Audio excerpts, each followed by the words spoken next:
Surgery scandal. Several hundred heart patients at a local hospital may have had unnecessary operations. Tonight, the new lawsuit. The doctor at the center of the investigation and what one of his patients is saying.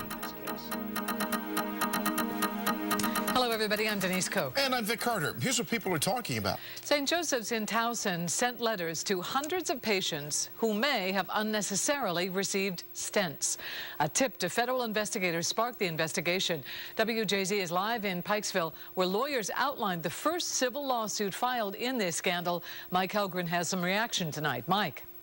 Denise, those lawyers for one of the patients say the doctor and hospital breached their client's trust. Now, the hospital says it has thoroughly looked into all of this and has notified any patients who may have been affected.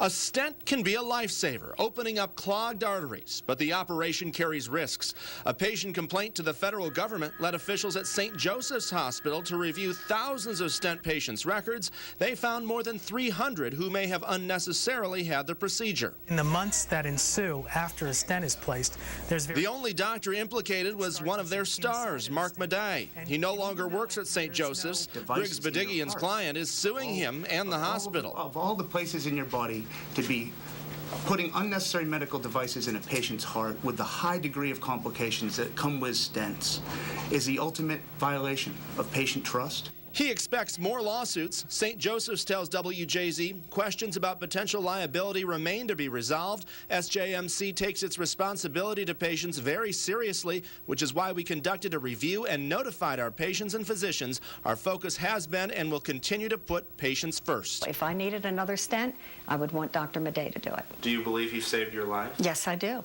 Dr. Madej put stents in Peggy Lambden. She got this letter from the hospital and was informed some may not have been necessary. Dr. Madej said I had a 90% blockage, and whoever did the subsequent reading said that I was less than 50% blocked.